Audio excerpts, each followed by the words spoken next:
Hey guys, it's Dave from Jack's Chrome. Before we get started with the video today, we have a special giveaway for Driver Appreciation Week. We are partnering with Trucker Path and giving away 2 gold memberships to 2 lucky viewers. Download their Android or Apple app and check out their easy-to-use interface that allows you to locate truck stops, truck parking, scales, fuel stations, rest areas, and even truck washes. Let us know your favorite truck stop in the comments below to be entered to win a free Trucker Path Gold membership, which unlocks more helpful features. A link to the Trucker Path website will be below. Please go to their website, check out their app. Thank you very much, and we hope you have a great Driver Appreciation Week. Now let's get the video started. Hey guys, it's Maddie, and today we are back with our last brand new episode of Trucks of War. Continuing on after our Trucks of the Afghan and Iraqi War video, today we are finishing off the Trucks of War series with our final episode featuring the first major war with trucks of World War I. But before we get started, this video was made possible by our online Chrome shop, jackschromeshop.com. Be sure to stop by the site and sweep through our selection of sales, including $100 off blind mount bumpers, $50 off billet pedals, and a special steering wheel deal. When you purchase a Steering Creations wheel, you get half off your hub kit. So go grab yourself some chrome for your home, and remember folks, if your rig don't shine, you don't know Jack.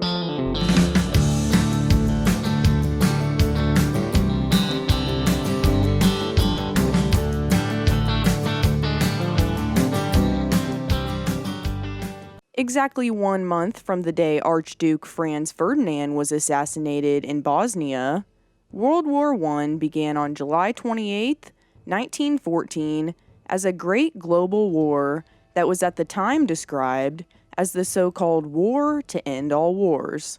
The First World War led to the mobilization of more than 70 million military personnel, making it one of the largest wars in history. Unfortunately, World War I also marked one of the most deadly conflicts to ever occur, with an estimated 9 million military combatant deaths and approximately 13 million civilian deaths due directly to the war, while resulting genocides and influenza pandemics caused anywhere from another 17 to 100 million more deaths worldwide.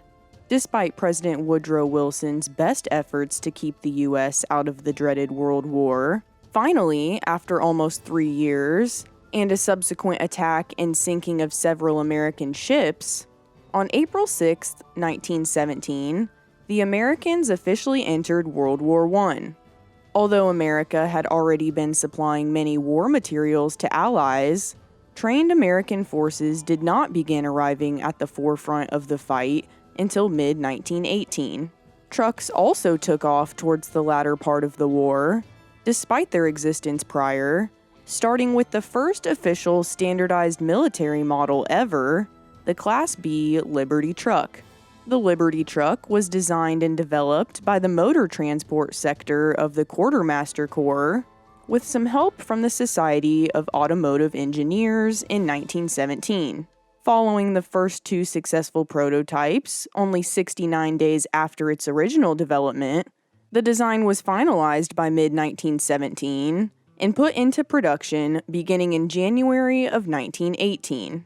Parts were produced by 150 different manufacturers. Engines were created as a collaboration of 5 companies, including Buda, Hercules, Continental, Waukesha, and Wisconsin. And assembly contracts were awarded to 15 select companies, who built approximately 10,000 of the trucks altogether.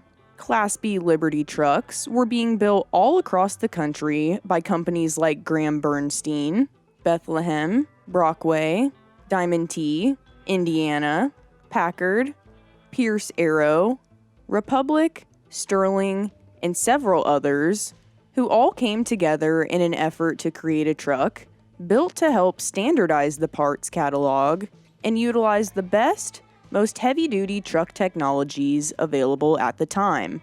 On the lighter side of things, a more minor truck model was made, known as the Dodge M1918 light repair truck. which was a small open steel cab pickup truck used to carry tools for trucks in need of emergency repairs. Despite the fact that the model was mounted on a Dodge commercial car chassis, this Dodge truck was built by a company called Inslee Manufacturing and contained many specialized chests and other compartments made to carry supplies. Dodge wasn't the only American car manufacturer making materials and truck models for World War I. Ford also helped during this time in the design of one of the first tank trucks developed by the U.S., a 3-ton, 2-man, 1-gun M1918 tank, built on the basis of the Renault FT and equipped with the exact same engine seen on Ford's famous Model T truck. Although initially taking an isolationist point of view and not involving themselves with what they considered to be an entirely European war, eventually Ford went on to supply more than 15,000 Model T military vehicle variants, moving from mid-1917 forward. The United States Army also ordered around 15,000 3-ton Model B trucks, created by a company called 4-Wheel Drive Auto, who produced some of the first successful 4-wheel drive military models. These 4-wheel drive Model B trucks were also produced under license by companies including Peerless Motors, Kissel Motor Car Company, Premier Motors, and Mitchell Motor Car Company. In addition to these 4-wheel drive trucks, another 4-wheel drive design known for its durability, the Jeffrey Quad, also known as the Nash Quad, was introduced into the line of military models. These rugged, reliable rigs were built by both Jeffrey and Nash Motors and were renowned for their ability to navigate rough roads and served as a rather effective workhorse during World War I. The well-known White Motors Company of Cleveland, Ohio, built an armored car called the White No. 1 4x2 in 1915, which was followed by the White No. 2 4x2 the next year in 1916. The White No. 2 armored truck was adopted by the U.S. Army and the U.S. Marines, which was then utilized in World War I, and eventually evolved into the White Model 1917, which was developed in part by the American Expeditionary Force, or AEF. The following model White AEF was also designed by the Force, who used the vehicle in 1918 on the Western Front towards the end of World War I. Another armored car, called the Davidson Cadillac Armored Car, was also used sporadically throughout the First World War. The First World War was finally over following a ceasefire and armistice declared on November 11, 1918, and it proved a pivotal point in the political, cultural, economic, and social climate of the entire world.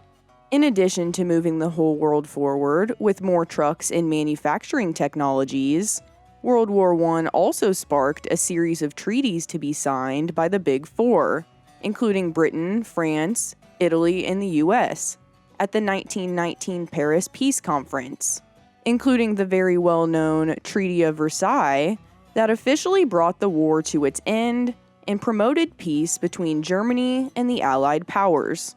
Despite a conclusive Allied victory and the launch of the League of Nations intended to prevent future wars, World War I definitely did not live up to its war to end all wars declaration, with many more wars to follow, including the Second World War several years later, starting in September of 1939.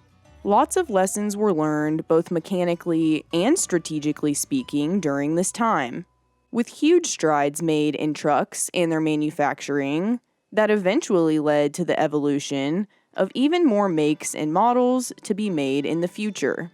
Thank you all so much for watching our last and latest Trucks of World War I video. Before you leave, make sure you like the video, check out the other videos on our channel, and subscribe. We have finally reached our goal of 30K subscribers, so thank you all so much for your support for the show. Next stop, 50K.